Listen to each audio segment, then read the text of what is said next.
আল্লাহ নবী সাল্লাল্লাহু আলাইহি ওয়াসাল্লাম বলছেন, হাদিসের মধ্যে আছে, যে ফজরের নামাজ পড়ে না, আল্লাহ রসুল বলছে ওয়া ইল্লা আসবাহা খাবিসান নফস কাসলানান, ফজরের নামাজ যে পড়ে না, রসুল বলেন সে হচ্ছে খবিস। খবিস, এটা খবিস তুই বেটা। এই তোমরা যারা ফজরের নামাজ পড়ো না, খবিস তুই বেটা, খবিস। পাউডার লাগায়, আবার পাউডার লাগাও কিত্তা, খবিস কোথাকার খবিস, আবার পাউডার লাগাও কিত্তা, ফেয়ার এন্ড লাভলি ডলও কিত্তা, কথা বলেন না কেন? তুই কিত্তা পাউডার লাগাও, পাউডার লাগাইলে বুঝি সুন্দর হয়। বেড়িয়ে দেখো না পাউডার লাগায়ও, এ বুড়িয়ে লাগায় ঘন্টা দুয়েক পরে আবার এ বুড়িয়ে দুইয়া লাগায়। বুড়ি জানে এটা ধোকা, ঠিক কিনা বলেন না? এটা যে ধোকা, নাহলে বুড়ি ধোকা। মেকআপ বক্স ধোকা আবার লাগাইয়া সেটা, এটা ধোকা, এটা আসল না, এটা নকল। আল্লাহ নবী সাল্লাল্লাহু আলাইহি সাল্লাম বলেন বেনামাজি খবিস। আর নবীজি হাদিসে আছে, বাথরুমে ঢুকতে, পেশাব পায়খানায় ঢুকতে নবীজি খবিস থেকে পানাহ চাইতেন, দোয়া পড়তেন। তো এই দোয়ার অর্থ কি? আল্লাহ আমি খবিস থেকে কি চাই? পানাহ চাই। তার মানে নবীজি বুঝাই দিছে উম্মত, পেশাব পায়খানার মধ্যে থাকে খবিস। খবিসের ঠিকানা কোথায়? Bathroom, bathroom, toilet. আল্লাহুম্মা ইন্নী আউযু বিকা মিনাল খুবুসি ওয়াল খাবায়েস। আল্লাহ খবিস থেকে পানাহ চাই। বাথরুমে ঢুকতে বলেন, যেন বেনামাজি খবিস। এই খবিসের ঠিকানা টয়লেট, নাপাক, এটা নাপাক, অপবিত্র, অপদার্থ, এটা অকর্মণ্য। এটা জিন্দেগির আর অর্থ কি? জীবন মানে খানা, জীবন মানে ঘুম, জীবন মানে লজ্জাস্থানের চাহিদা পূরণ, যৌন চাহিদা পূরণ, এই তিন জিনিস। তাহলে কুকুরের সাথে, বিড়ালের সাথে, গরু ছাগলের সাথে তফাৎ কি? ওই প্রাণীগুলোও তো খানা, ঘুম এবং যৌন চাহিদা পূরণ করে কিনা? কথা বলেন না কেন? কুকুরের ছাও আছে কিনা? তো কুকুর বিড়াল খায় কিনা? কুকুর বিড়াল ঘুমায় কিনা? তো তোমার সাথে তফাৎ কি? বেনামাজি বলে সেজদা নাই যার কপালে, আমনের লগে জানোয়ারের পার্থক্য কোথা? আমনে খারাইয়া কোন সে ভিডিও করুক, আমনে কোন? হ্যাঁ হ্যাঁ বলেন, এখন বলেন, আমরা শুনি, এনে 10 জনে বিচার করুক, পার্থক্য কোন? আপনার সাথে জানোয়ারের তফাৎ কি? ছেলেরা বলো বাবা, তোমরা যারা মাগরিবের নামাজ পড়ো নাই, হ্যাঁ, লজ্জা কোথায় তোমাদের? শরম কোথায়? এই বেহায়া, কোন লজ্জায় আল্লাহর জমিনে চোখ তুলে তাকাও? হ্যাঁ, নির্লজ্জ, ছি ছি ছি ছি। মুসলমান এত আত্মমর্যাদা বোধহীন হয় কিভাবে? মালিককে চিনে না, বানানেওয়ালাকে চিনে না, গোলামি বোঝে না, সেজদা দিতেও মন চায় না। মুসলমান এত পাষাণ হয় কেমনে? আরে তার মা কোথায়? তার বাবা কোথায়? আরে তুই কোন মার দুধ খাইছ রে? তোরে কি মা দুধ খাওয়ায় নাই? তুই কি বাবার হাতে বড় হও নাই? তুই কি মুসলমানের ঘরে জন্ম নেও নাই? হায় না ফরমান। মা বাপগুলোকে বললাম, কি ফুতেরে মা আমনে দুধ খাওয়াইলেন? এই অপদার্থ তো সেজদাও দেয় না। হ্যাঁ, এই বাপ, কার লাগে বিল্ডিং বানাইলেন? এই হাইওয়ান তো সেজদাও দেয় না। কার লাগে সোফা বানান? মাতবুরি দেখান, সাদওয়ানে বইয়া গপ মারেন, জিফুত লইয়া বালা আসি, কিতা বালা? এ ফাঙ্গাস আর তেলাপিয়া খান যে, এই কারণে বালা। হ্যাঁ, এ ফার্মের মুরকা আর কক মুরকা, দুন্দুল আর করলা, দৈন্যাত আর কাঁচামরিচ, টমাটো আর শশা, এই তো খানা। আর কিতা কথা বলেন? আর কি ঘুরে গেলে তো ফাঙ্গাস তেলাপিয়ে। দুনিয়ার বেশি কি ভোগ করছি আমরা? খুব আশ্চর্য কিছু, অনেক কিছু দুনিয়া ভোগ করছি আমরা। এটুকু দুনিয়া ভোগ করছেন বলে এ ফান কদ্দুর খান, বিড়ি খান, চা খান, বন খান, টেলিভিশনে মানুষের বেডির নাচ চান। আমনের বেডি তো আর নাচে না, নাচে মানুষের বেডি। কথা বলেন না? এতটুকু দেখেই দুনিয়া ভোগ করছেন বলে খুশি হয়ে গেলেন, তৃপ্ত হয়ে গেলেন, মজা পেয়ে গেলেন। আহা, আফসুসের ব্যাপার। এত লম্বা আখিরাত কেমনে পার হবেন? এত লম্বা কবরের জিন্দেগি কেমনে পার হবেন বলেন তো? নূহ আলাইহিস সালামের জামানায় যারা মারা গেছে তারা আজ কত হাজার বছর কবরে পড়ে আছে। ইব্রাহিম আলাইহিস সালামের জামানায় যারা মারা গেছে তারা আজকে কতদিন কবরে পড়ে আছে। হ্যাঁ, আবু জেহেল আজকে কত বছর কবরে পড়ে আছে। 1450 বছর, আরো বেশি, 1450 বছর ধরে পড়ে আছে কবরে। এরপরে তো হাসরের মাঠ, এরপরে তো ফুলসেরাত, এরপরে তো জাহান্নাম, আর তো রইছে। তাহলে দুনিয়ায় থাকলি কতদিন, কবরে পড়ে রইলি কতদিন? আপনি বলেন। আবু জাহেল দুনিয়াতে ছিল 800 বছর, কথা কন না? আবু লাহাব দুনিয়াতে জীবিত ছিল 900 বছর, তো কবরে আছে কত বছর? তো বাঁচছে কয় বছর? নাহলে 60 বছর, নাহলে 70 বছর, ঠিক কিনা বলেন? তাহলে দুনিয়ায় ছিলি কতদিন, কবরে আসত কতদিন? আচ্ছা, এই কথাই এখনই মনে হইল? হ্যাঁ, এরপরে তো সামনেটি রয়েছেই মিয়া, এখনো তো কিয়ামত আসে নাই, এখনো তো ইসরাফিল ফু দেয় নাই। একবার ফু দিবে, সব কবরে যাবে, আবার ফু দিবে, হাসরের মাঠ কায়েম হবে। আবার হাসরের মাঠের একদিন, খোদার কসম এই কোরআনে আল্লাহ বলছে, হাসরের ময়দানের এখন একদিন, প্রতি একটা দিন কয় ঘন্টা? হাসরের একদিন আল্লাহ বলছে 50,000 বছর, 50 আলফা সানা, 50,000 বছর। হাসরের ময়দানের পুরা সময় না, একদিন, একদিন। পুরা হাসরের মাঠ কতদিন সেটা আল্লাহই জানে। প্রিয় বন্ধু আমার, নষ্ট হইয়েন না। ছেলেরা আমার, বাপ বরবাদ হইও না। মনে করো কেউ বলে নাই, তবুও নষ্ট করো না নিজেরে। বাবা বলে নাই, মা বলে নাই, সর্দারে বলে নাই, মাতবরে বলে নাই, গ্রামের মুরব্বীরা বলে নাই, কেউ তোমারে কিছু বলে নাই, তবুও তুমি নিজেরে নষ্ট করে দিও না। হযরত ইব্রাহিম আলাইহিস সালাম, পুরা কওম, আপন মা, আপন বাপ, সবাই মূর্তি পূজক, কেউ তো ওনাকে ইমানের দাওয়াত দেয় নাই, তবুও সেই ছোট্টবেলা থেকে তিনি ওইখানে থেকেই উনি খুঁজে নিছেন আল্লাহকে। কাকে খুঁজে নিছেন? আল্লাহকে খুঁজে নিছেন, আল্লাহকে তালাশ করে নিছেন। কওমের লোকেরা বলছে যে তারকা এটা রব। বলছে আচ্ছা ঠিক আছে, দেখি তো। কিছুক্ষণ পরে তারকা ডুবে গেছে। বলছে কই, রব আবার ডুবে কেমনে? পরের দিন এলাকার লোকরা বলছে চাঁদ, এটাই আমগো রব। বলছে আচ্ছা ঠিক আছে, মানে নিলাম, দেখি তো। বড় হতে হতে দেখে চাঁদ নাই। কি ও রব যদি জায়গা, তো আমি বন্দা রইলাম, রব কো? বুঝছেন না কথা? এরপরে বলছে সূর্য, এটা বড় সড়ো মোটা তাজা, এটাই রব। হ্যাঁ, ইব্রাহিম আলাইহিস সালাম বলছে আচ্ছা দেখি তো। সন্ধ্যা হয়েছে আর সূর্য ডুবে গেছে। তো ইব্রাহিম আলাইহিস সালাম বলছে হায় আমার কওম, কি কও ইডি তোমরা? তোমার মাথা ঠিক আছে নি? রব কেমনে এর মোড়ে নামে? রব এমন হয় কেন? বানানেওয়ালা এত দুর্বল হবে কেন? তখন তিনি বলছে ইন্নী ওয়াজ্জাহতু ওয়াজহিয়া লিল্লাযী ফাতারাস সামাওয়াতি ওয়াল আরদা হানিফা ওয়া মা আনা মিনাল মুশরিকিন। না কওম শোনো, আমি তোমাদের বানানো কোনো দিকে ফিরবো না, আমি ফিরছি আমার চেহারা, আমার জিন্দেগি ফিরাইয়া দিলাম ওই সত্তার দিকে যিনি 7 আসমান ও জমিন পুরাটা বানাইছে। হানিফান, একনিষ্ঠভাবে আমি শুধু তার দিকে ফিরলাম। ওমা আনা মিনাল মুশরিকিন, আমি মুশরিকদের অন্তর্ভুক্ত নই, আমি আল্লাহকে ছাড়া কাউকে মানি না। হ্যাঁ, হযরত ইব্রাহিম আলাইহিস সালামের বাবা বলছে পুত, তোরে আমি তেজ্য পুত্র করে বাড়ি ছাড়া করে দেব। হযরত ইব্রাহিম আলাইহিস সালাম বলছে আতাজিলুকুম ওয়া মা তাদউনা মিন দুনিল্লাহ। আব্বা, আমি আপনারে ছেড়ে দিলাম, আপনি আমারে কিতে ছাড়বেন?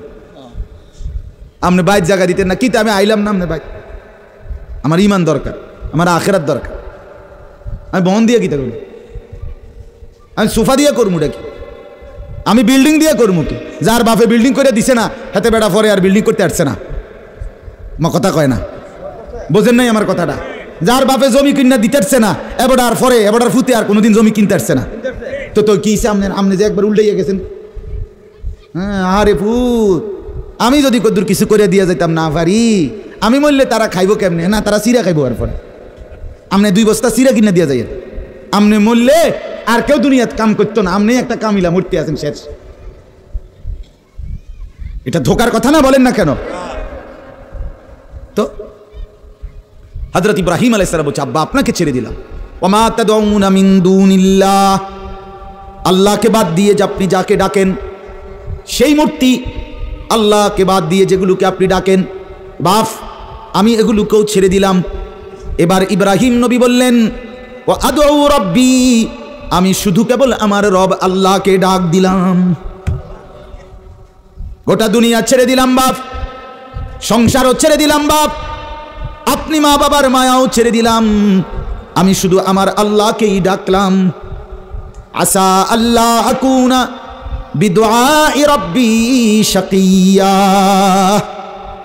এবার ইব্রাহিম নবী বলেন, আব্বা আমি বিশ্বাস করি আমার ওই এক আল্লাহকে ডেকে কেউ কোনোদিন বঞ্চিত হয় না। মখলুককে ডেকে হেরে যায়, নেতা ভুলে যায়, কর্মীও ভুলে যায়, মা বাপ অনেক সময় রাগ করে, মা বাপ অনেক সময় ভুলে যায়, সন্তানও মা বাপকে ভুলে যায়, সবখানে হইতে পারে এমন, কিন্তু আমার আল্লাহকে ডেকে কেউ এমন হয় না যে বঞ্চিত হয়। আল্লাহকে বান্দা যখন জমিন থেকে ডাক দেয় আল্লাহ রব্বুল আলামিন সাথে সাথে বলে লাব্বাইক ইয়া আবদি, আমার বান্দা আমি হাজির, বল না বান্দা কি দরকার। বান্দা আবার বলে আল্লাহ, আল্লাহ আবার বলে লাব্বাইক, আছি তো বলো না। বান্দা বলে সুবহানাল্লাহ, আল্লাহ বলে শুনছি তো বান্দা, বলো না কি চাও বান্দা। বান্দা আবার বলে আলহামদুলিল্লাহ, আল্লাহ বলে বলো না কি চাচ্ছ বলো। আল্লাহু আকবার বলে আবারও বলছি কি চাচ্ছ বলো না, আমি তো শুনতেছি, আমি তো আছি বান্দা। কিন্তু বান্দা যখন শুধু আল্লাহকে ডাকতে থাকে, জিকির করতে থাকে, তাসবিহ পড়তে থাকে, মনের কষ্ট দুঃখ বেদনা চাওয়া পাওয়া কিছুই বলে না, শুধু জিকির করে, শুধু জিকির করে, শুধু আল্লাহকে ডাকে, আল্লাহকে ডাকে, শেষ পর্যন্ত আল্লাহ খুশি হয়ে বলে বান্দা তুই যেহেতু আমাকে ডেকে মজা পাইছো, ঠিক আছে বান্দা তুমি আমাকে ডাকতে থাকো, আমি আল্লাহ তোমাকে দিতে থাকি। কি লাগবে আমি তো জানি, তোর বিবি অসুস্থ আমি কি জানি না, তোর ছেলে বিদেশে অসুবিধায় আছে আমি কি জানি না, কথা বলেন, তোর যে শরীরের সমস্যা আমি কি এটা জানি না, আমি তো সব জানি, কোথায় তোর কোন মুসিবত। আল্লাহর আড়ালে কি কিছু হয়, আল্লাহর গোপনে কি কিছু হয়, তাইলে আল্লাহর ইচ্ছা ছাড়া কি কিছু হয়। এজন্য মোবাইলের কথা বলতে গিয়ে এতগুলোর কথা লম্বা বললাম। ছেলেদেরকে বললাম বাবা অনেক ছেলে বসছো, মাশাআল্লাহ, আল্লাহ খুব বরকত দান করে। আজকে মুসলমানের যুবক তোমাদের ফেরার অপেক্ষা ইসলাম। তোমরা যদি নামাজি না হও, চরিত্রবান না হও, জীবনটা যদি নারীর পিছনে আর ছবির পিছনে, নর্তকীর পিছনে আর উলঙ্গ ছবির পিছনে, মদ জুয়া জিনা ব্যভিচারের পিছনে শেষ করে ফেলো, এই চোখের দৃষ্টি, এই নজর, এই চোখের দৃষ্টি, এটা যদি নষ্ট করে ফেলো গুনাহ দেখতে দেখতে, নাপাক ছবি দেখতে দেখতে, তো তোমরা নিজের জীবনই ভালো বাঁচবা কেমনে, ইসলামের জন্যই লড়বা কেমনে। আর মুসলমানের যুবক যদি হেরে যায়, মুসলমানের যুবক যদি পড়ে যায়, তো দিনের জন্য জানবাজি রাখবে কে? এই বুড়ারা 60 বছর 70 বছরের বুড়া, এবারা এবারা আর দৌড়তে পারবো, এবারা দোয়া না করবো, কথা বলেন না কেন? মুরব্বীরা কি করবে? কলিজা ছিঁড়ে দোয়া করবে। অতএব আমি আপনাদের কাছে এতক্ষণের কথার মূল একটা উদ্দেশ্য, আমি দুইটা আয়াত পড়ছি, এই আয়াতের আঙ্গিকে কথাটা বলার জন্য বলছি। আজকে আমরা গুনার মধ্যে সবচেয়ে বেশি, বহুভাবেই আমাদের মধ্যে গুনাহ আছে, বাকি এই নজরের গুনাহ আমাদের সবচেয়ে বেশি। কিসের গুনাহ বলেন না? নজরের গুনাহ। আমাদের চোখ নিয়ন্ত্রণ হারা, বাঁধন হারা। আমাদের যুব সমাজ, ছেলে মেয়ে, তাদের পুরাটা চোখ তারা মোবাইলকে দিয়ে দিচ্ছে। ওই যে আগে যে শুনছি যে স্বেচ্ছায় চক্ষুদান করতো, কথা বুঝছেন না কথা?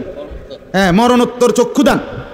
এই মরণোত্তর চক্ষুদান না, জীবিত চক্ষুদান। ওই দেখেন, ওই দেন, ওই দেখেন, ইয়া দেখো ওই মোবাইল কার হাত, হাতে সাইজ হলো ট্যাবলেট সাইজ, তার থেকে তার মোবাইল বড়। যেই অপদার্থ তার হাতেই মোবাইল দিছে, ওই সবচেয়ে বড় অপদার্থ।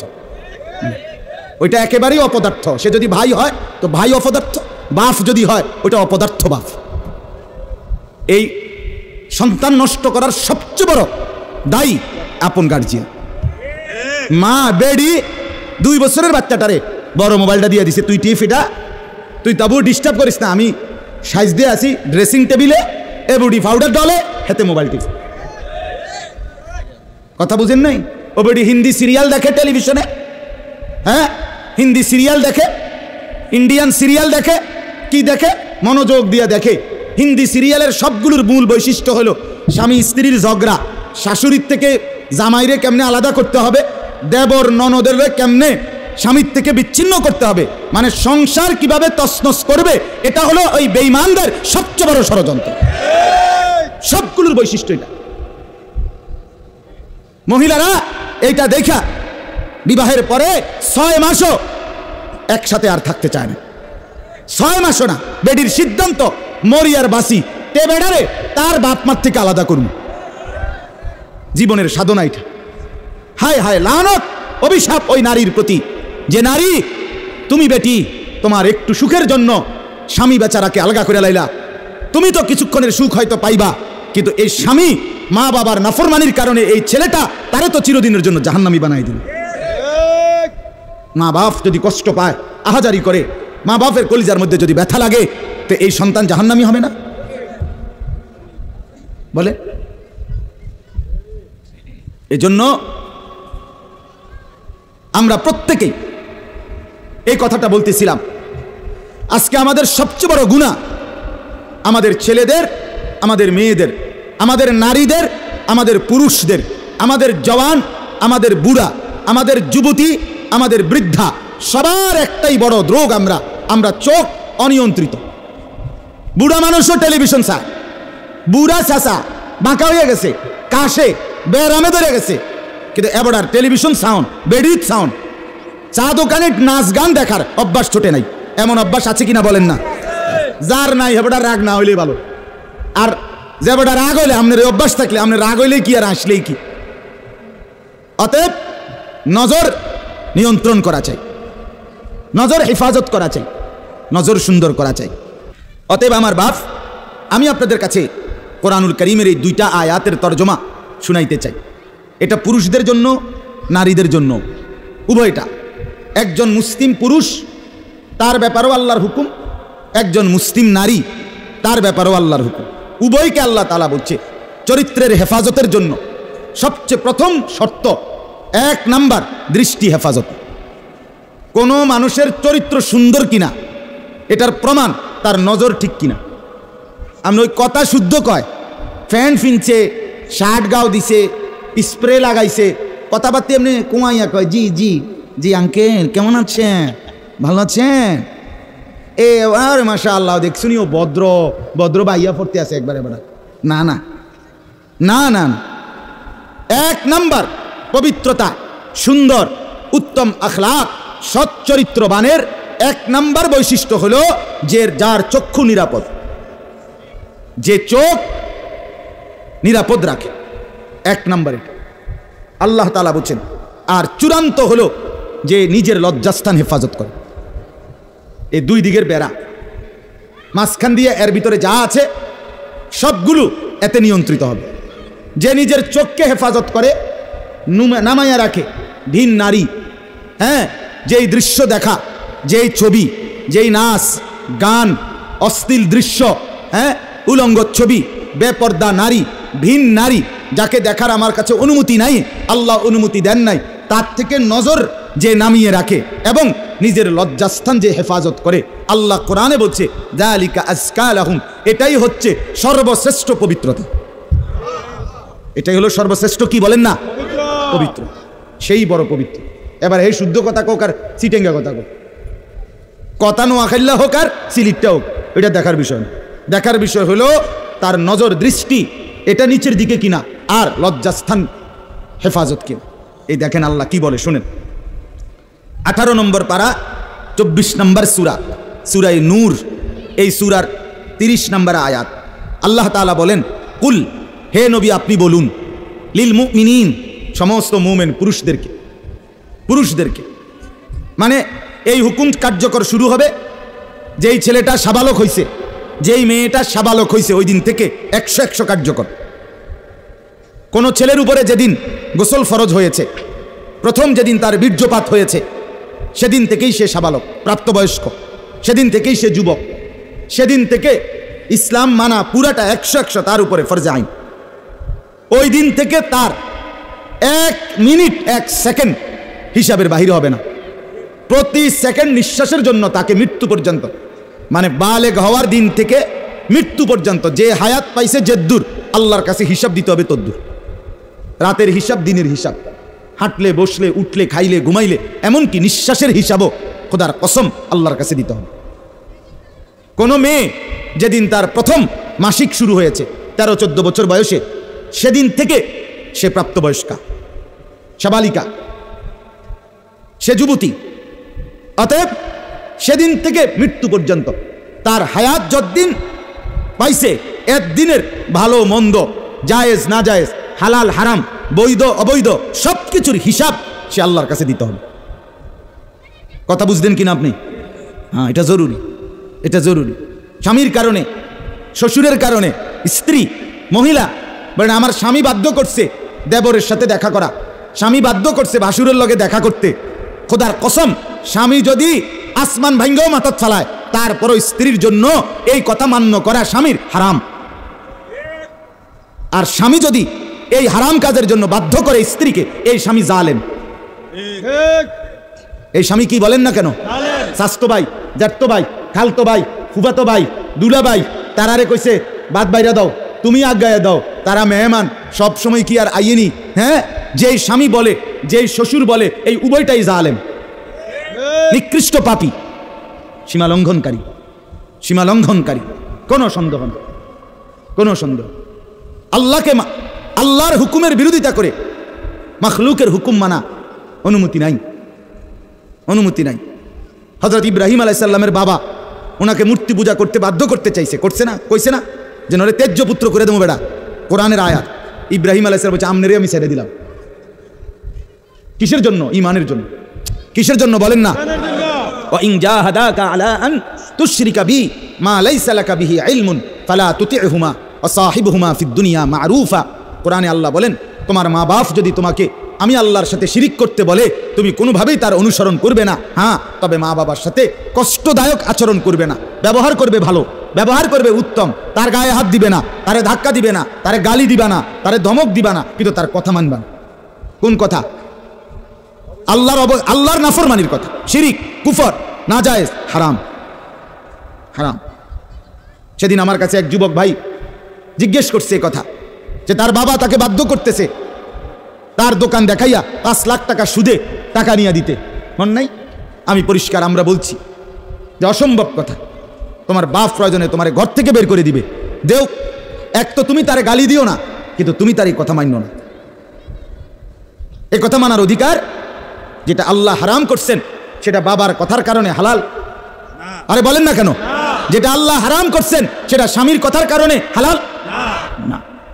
না, আমি কিতা করতাম বেডিতে এই সমস্ত ফাঁকনা কথা কইলে হইতো না।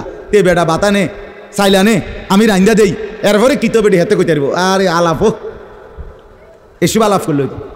ফেরাউনের ঘরে বিবি আসিয়া ফেরাউনের মতো জালেম কাফের, তার ঘরে নিজের ইমান 100 ঠিক রাইখা দেখাই দিছে পৃথিবীবাসীকে যে জমিনে ফেরাউনের চাইতে বড় কাফের কে হবে। আমি তার ঘরে থাইকা ইমানদার থাকছি, আমি স্ত্রী আসিয়া, আমি জান্নাতি। অতএব পৃথিবীর সবচেয়ে বড় জালেমের ঘরে থাকলেও, পাপীর ঘরে থাকলেও তোমাকে আখেরাত বরবাদ করতে পারবা না। আল্লাহ আমাদের মা বোনদেরকে বুঝার তৌফিক দান করে, আপনাদেরকেও বুঝার তৌফিক দান। নিজের স্ত্রী, নিজের কন্যাকে বাজারের পণ্য বানাবেন না।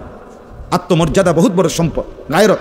আপনার স্ত্রী বেপর্দা বাজারে বাজারে ঘুরে, রাস্তার পুরুষ রাক্ষসের মতো তাকাইয়া দেখে, আপনার আত্মসম্মানে লাগে না, আপনি বেগায়রত, আপনি পুরুষ নামের কলঙ্ক। আপনার মেয়ে বেপর্দা হাঁটে, 8-7 কাপড় পরে, টাইট কাপড় পরে, জামা পরে, রঙ্গিলা পাউডার সিয়া সাজ্জা রাস্তার বখাটে দুই পাশে কুত্তার মতো দুই পাশে গুরগুর গুরগুর কইরা পিছনে পিছনে ঘুরে। আমনে বাপ হইয়া জানেন, মেয়ে মা হইয়া দেখছেন, আমনের গায়ে লাগে না, কলিজায় লাগে না, আপনি বেগায়রত, আত্মমর্যাদাহীন পুরুষ আপনি। আমি সেদিন নিজে দেখছি, আমার কলিজা ছিঁড়ে গেছে। আমি নিজে দেখছি, ওই দেবিদ্দার রাস্তা দিয়ে আসতেছি, বাজারের মধ্যে জ্যাম। হঠাৎ আমার নজর জানালা দিয়ে বাইরে দেখলাম একটা স্কুল পড়ুয়া মেয়ে। মেয়েটা আপনার স্বাভাবিকভাবে জড়সড় হয়েই হাইটা যাইতেছে সামনে দিয়া। ঠিক মেয়েটার এক হাত পিছনে একটা ছেলে আপনার এই বড় মোবাইল দিয়া, মেয়েটা হাঁটতেছে মেয়ের মতো, এই জানোয়ারে পিছন থেকে ভিডিও করতে করতে মেয়ের যাইতেছে পিছন। আমার মন চাইছে জানালা খুলে বলি, বোন তোর পিছনে কুত্তা লাগছে, তোর পেছনে কি লাগছে? কুত্তা লাগছে, তুই তোরে কুত্তা থেকে বাঁচা। বলেন মুসলমান এত নিকৃষ্ট হয় কিভাবে? আমরা নিজে কিতাবে পড়ছি, এই আজকেও পড়ছি ইয়াহিয়া, এই বইটা ফিলিস্তিনি বই, এটাতে লেখা আছে পৃথিবীর পশ্চিম প্রান্তে, মনে করেন পৃথিবীর এদিকে শেষ প্রান্তে যদি কোনো মুসলমান বোন নির্যাতিত হয়, খোদার কসম পৃথিবীর পূর্ব প্রান্তের শেষ মুসলমানের উপরও ফরজ ওই বোনের ইজ্জতের বদলা নেও। এটা মাসালা। হ্যাঁ, কথা ছিল এই, মুসলমানের যুবক হবে মা বোনের ইজ্জতের পাহারাদার। আহা, কোথায় সেই মোহাম্মদ বিন কাসেম, 17 বৎসরের যুবক, আরব থেকে, আরব জাহান থেকে আসছে ভারতে, সিন্ধু প্রদেশে দেবল রাজার এলাকায় একজন বোনকে একজন ডাকাত, জলদস্যু, একজন পানির ডাকাত জলদস্যু তৎকালীন জামানায় একজন মুসলিম বোনের গায়ের ওড়না ধরে টান দিছিল। তখন ওই বোন চিঠি পাঠাইছিল হাজ্জাজ ইবনে ইউসুফের কাছে আরব দেশে, হাজ্জাজ তুমি বেঁচে থাকতে তোমার মুসলিম বোনের গায়ের ওড়না ধরে টান দিছে বেঈমান কাফের, তুমি এর বদলা নিবা কিনা আমি শুনতে চাই। হাজ্জাজ ইবনে ইউসুফ, আমরা কিতাবে পড়ছি, এরকম চেয়ার ছেড়ে লাফ দিয়া দাঁড়াইয়া চিৎকার দিয়া বলছে, বোন আমার, গোটা আরবের সমস্ত মুসলমান যুবক প্রয়োজনে জান দিবে, আরবের সমস্ত যুবকের কলিজা যাবে, জান দেবে, শাহাদাত বরণ করবে প্রয়োজনে, তবু আমি তোমার এই বেইজ্জতির বদলা নেব। 3 বার সেনাবাহিনী পাঠাইছে সে, 3 বার। প্রথম 2 বার পরাজিত হয়েছে মুসলিম বাহিনী, তৃতীয়বারে নিজের একমাত্র মেয়ের জামাই মোহাম্মদ ইবনে কাসেম রহমতুল্লাহ আলাই, এই উনি ওনারে দিয়া এরপরে এই সিন্ধু দেবল রাজাকে পরাজিত করে ওই বোনকে জেলখানা থেকে উদ্ধার করছে এবং এই হিন্দু রাজার এলাকায় কালেমার পতাকা উড়াইয়া দিছে। হ্যাঁ, সেখান থেকেই এই ভারতীয় উপমহাদেশে মুসলমানদের যাত্রা, ইসলামের সূচনা। এক বোনের ইজ্জতের জন্য ধর্ষিতা হয় নাই, কাপড় টান দিছে কেন?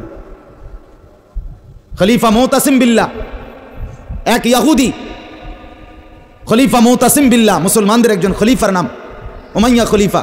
ওনার আমলে একজন মহিলা ইহুদিদের এলাকায় গেছিল, বাজারে, পর্দানসীন বোরখাওয়ালা নারী। ওই ইহুদি, দুষ্ট এক ইহুদি, ওই মহিলার পিছন দিক দিয়া, বোরকার পিছনে কৌশলে পিছন দিক দিয়া গোপনে এমন এক রশি টান দিস বাঁধছে। রশি বাঁধ দেওয়ার কারণে মহিলা যখন সামনের দিকে আগাইছে, তখন এই রশির টান লাগাতে মহিলার বোরকা উঠে গেছে উপরের দিকে সামান্য, উনি পড়ে গেছে। এই মহিলা ওই বাজারে চিৎকার দিয়া বলছে, ওয়া মুতাসিমা, হায় মুতাসিম তুমি কই? তোমার মুসলিম বোনকে বেইজ্জতি করছে। সাথে সাথে খলিফা মুতাসিম বিল্লাহ পুরা বাহিনী নিয়ে আইসা ওই ইহুদি অঞ্চল পুরা জ্বালায় ফেলছে। কথা ছিল এই, বা কথা ছিল এই, রক্ত আর আমাদের গায়রত আর আমাদের হারিয়ে ফেলেছি। পরের মেয়ে দেখতে দেখতে, পরের নারী দেখতে দেখতে, টেলিভিশন দেখতে দেখতে, নিজের বিবি বাচ্চারও লাগাই দিছেন, নিজের ঘরে টেলিভিশন চাইতো, নিজেও বইয়া বইয়া সাদোয়ানে বেড়ি চান, টেলিভিশন চান, ফুতেও সারা রাত সারাদিন সমবয়সী ফুলানের লগে হাইটটা মোবাইলে ছবি চায়। তো সমাজ গড়বে কে? পরিবার নিরাপদ থাকবে কেমনে? কথা বলেন না কেন? বুড়ারাও সাদোয়ানে, বেড়ি তো ঘরের টেলিভিশনে, ফুলাফাইনে মোবাইলের আড্ডায়, তো মানুষ চরিত্রবান হবে কিভাবে? কমপক্ষে মুরব্বিগত লজ্জাবোধ থাকা উচিত। আমার মাথাতে ধরে না, মানে দাড়িওয়ালা 60 বছরের বুড়া বেড়া কেমনে বেড়ি চায় সাদোয়ানে বই? আমার একারে বহুদিন ভাই, আমি এটা অনেকদিন চিন্তা করে চাইছি, এটার কারণটা কি? আরে এরকম বুড়া বেড়া কি লেগে বেরিয়ে চাই? আমনের কি জীবনটা আজ এতটা বছর পরেও এখনো আমনের আখেরাতের কথা মনে পড়ে নাই? আরে কি ডাকাই তো আমনে মরতেন না? আয় হায় হায়, আল্লাহ, একটা সমাজের মধ্যে কিছু মানুষ তো থাকা উচিত। আরে বলেন না, 2, 4, 10, 50 জন মানুষ তো একটা সমাজে থাকা উচিত, যারা সবাইকে চরিত্রের কথা, আখলাকের কথা, নামাজের কথা, আল্লাহর কথা, পরকালের কথা বলবে। এটা কি উচিত না? কথা বলেন, উচিত না? কিছু মানুষ উচিত না। কই মানুষগুলো কই? বলেন না চাচা, ওই মানুষগুলো কই? চেয়ারম্যান ভাই বলেন, কই মানুষগুলো কই? আচ্ছা চেয়ারম্যান আপনি কোন ভাই? আমি তো এতক্ষণ খেয়াল করি নাই। আরিফ ভাই আমাদেরও খুব কলিজার টুকরা, মহব্বতের আমার। তো আপনি বলেন, একজন চেয়ারম্যানকে বলতে বলেন মাইক দিয়ে, এখন 1 সপ্তাহ 1 মাসে এই নারী গঠিত কেলেঙ্কারির কি পরিমাণ বিচার তারা করতে হবে? আমি অসংখ্য চেয়ারম্যানের সাথে কথা বলছি, প্রায় বলে হুজুর সমাজটা খাইয়া লাইছে একবার। এই যে বলতেছে এটাই বেশি। চরিত্রহীনতার সয়লাভ। আহা, আহারে নারী বেচারা স্বামী 16 বছর বিদেশ করছে, হায় রে কলজা ফাটা তার কষ্ট। কি পরিমাণ রৌদ্রে টাকা রোজগার করছে, কয়টা টাকা। আমি তো সৌদি আরবে যে কয়বার আল্লাহ নেওয়ার তৌফিক দিছে, হজ উমরায় গেছি, অন্য কোনো কারণে না, প্রতিবারই দেখছি বাফ, আহারে প্রবাসীদের কষ্ট কাকে বলে, প্রখর রোদ। এই শুধু তর্জমাটা শোনেন, 5 মিনিটে শেষ হয়ে যাবে তর্জমা। আল্লাহ তাআলা বলেন, কুল্লিল মুমিনিনা, হে নবী আপনি মুমিন পুরুষদেরকে বলেন। তাহলে পুরুষ বলতে কি বুঝাইছি বুঝছেন তো এটা নাকি? যেদিন থেকে সাবালক, আর মহিলা যেদিন থেকে তার মাসিক শুরু হয় প্রথম, সেদিন থেকে নারী। আল্লাহ বলেন, হে নবী প্রত্যেক পুরুষকে বলেন, ইয়াগুদ্দু মিন আবসারিহিম ওয়া ইয়াহফাজু ফুরুজাহুম, তারা যেন বাধ্যতামূলক 2টা কাজ করে। 1, ইয়াগুদ্দু মিন আবসারিহিম, তারা যেন তাদের চোখ নিচের দিকে নামায় ভিন নারী থেকে, নাজায়েজ দৃশ্য থেকে, যে জিনিস দেখার অনুমতি নাই, যেই ছবি দেখার অনুমতি নাই, যেই নারীকে দেখার অনুমতি নাই, তার থেকে যেন তারা চোখ নামায়। ওয়া ইয়াহফাজু ফুরুজাহুম, এবং প্রত্যেকটা মুমিন যেন নিজের লজ্জাস্থানকে হেফাজত করে। নিজের লজ্জাস্থান হালালভাবে অনুমোদিত ছাড়া, স্বামী স্ত্রীর পবিত্রতা ছাড়া অন্য কোনো ক্ষেত্রে নিজের লজ্জাস্থানকে হারামভাবে যেন ব্যবহার না করে, নিজের হাত দ্বারা কোনো অবৈধ কাজ যেন না করে, নিজে পুরুষ যেন কোনো অবৈধ নাচ না করে, ভিন নারীর সাথে যেন নিজের লজ্জাস্থানের জিনা ব্যভিচার, যেন অসভ্যতা অশ্লীলতা এমনটা যেন না করে। আল্লাহ বলেন, যালিকা আযকা লাহুম, কি হবে এতে? আল্লাহ বলে এটাই হবে সর্বশ্রেষ্ঠ পবিত্রতা। এটাই কি বলেন না? সর্বশ্রেষ্ঠ পবিত্রতা। ইন্নাল্লাহা খাবীরুম বিমা ইয়াসনাউন, আল্লাহ বলে যত কৌশলে, যত ফন্দিতে, যত বুদ্ধিতে, যত সিক্রেটে, যত গোপনে তোমরা যে যাই করো, আমি আল্লাহ 100 খবর রাখি। আমার কাছে কিছু গোপন নাই। অন্তরের হালাত, বাহিরের হালাত, কক্সবাজারের দৃশ্য আর বাড়ির দৃশ্য, রাত গভীরের দৃশ্য, দিনের আলোর দৃশ্য, গোপন জায়গায়, হোটেলে, রেস্তোরাঁয়, অথবা পার্কে, বিনোদন কেন্দ্রে, অথবা মোটরসাইকেলে আরেক বেটার মেয়ে, আরেক দিকে নিলাগা, যাই নাও, যেখানেই নাও, যত গোপন জায়গায়, মা দেখে নাই, বাবা দেখে নাই, গ্রামবাসী শুনে নাই, কেউ জানে নাই, কিন্তু আল্লাহ বলে বান্দা আমার খবর আছে, আমার থেকে আড়াল করতে পারবে না। অতএব চোখের হেফাজত, চোখের হেফাজত। বুড়া মানুষ আপনাদেরকে মৃত্যু পর্যন্ত, 90 বছরের বুড়া, আমার বুড়ো হয়ে গেছি, বয়স হয়ে গেছে না, মানুষের শরীর আড্ডি বয়স হয়। শাহওয়াত, শাহওয়াত যেটাকে বলে, কামনা বাসনা, এটা কখনোই বুড়ো হয় না, বুড়ো হয় না। হ্যাঁ হ্যাঁ, সোজা কথা, আমি খোলামেলা বললাম, শাহওয়াত কি হয় না? বুড়ো হয় না। এই জন্য বালেগ থেকে বৃদ্ধ পর্যন্ত সবাই এই হুকুম। 2 নাম্বার আল্লাহ বলেন, 31 নম্বর আয়াত, অকুল্লিল মুমিনাতি ইয়াগুদুদনা মিন আবসারিহিন্না ওয়া ইয়াহফাজনা ফুরুজাহুন্না, হে নবী আলাদাভাবে আপনি মুমিন মহিলাদেরকেও বলেন, নারীদেরকেও বলেন, তারাও যেন এই 2টা কাজ করে। কি? চোখ নামিয়ে রাখে, চোখ নামিয়ে রাখে।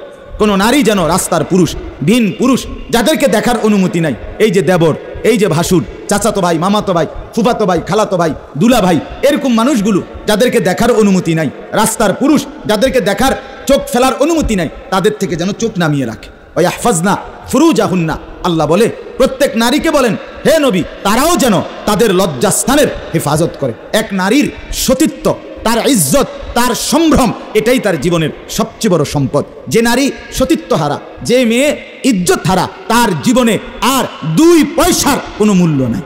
জন্তু জানোয়ারের কোনো মূল্য থাকতে পারে, কিন্তু এই বেহায়া, বেশরম, লজ্জা হারা, ইজ্জত হারা, যেটা যদি কেউ ধর্ষিতা হয় নাই, কিন্তু পর পুরুষের সাথে অবৈধ সম্পর্ক করে, হারাম প্রেম করে, ভিন পুরুষের সাথে নিজের ইজ্জত নষ্ট করেছে, নিজের চরিত্র নষ্ট করেছে, খোদার কসম তার 2 পয়সার কোনো মূল্য এই সমাজে, দুনিয়াতে, আখেরাতে কোথাও নাই।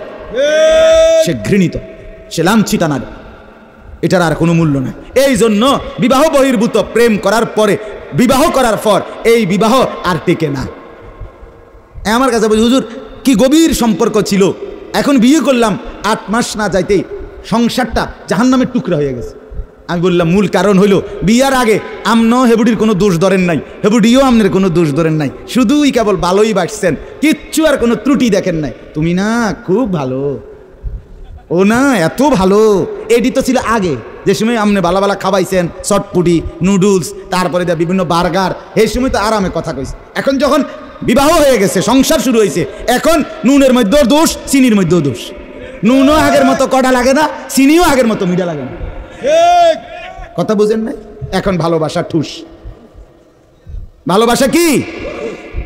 এজন্য আল্লাহ বলেন নারীকে বলেন নজর নামাইতে এবং নিজের লজ্জাস্থান হেফাজত করতে, বাকিটা অন্য কোনো দিন। আল্লাহ তাআলা আমাদের প্রত্যেক পুরুষ নারী যুবক যুবতী জওয়ান বুড়ো প্রত্যেককে নিজের চরিত্রের সৌন্দর্যের জন্য চোখ দৃষ্টি নামানো এবং লজ্জাস্থান হেফাজত রাখবার তৌফিক দান করেন। আল্লাহ তাআলা কবুল করেন।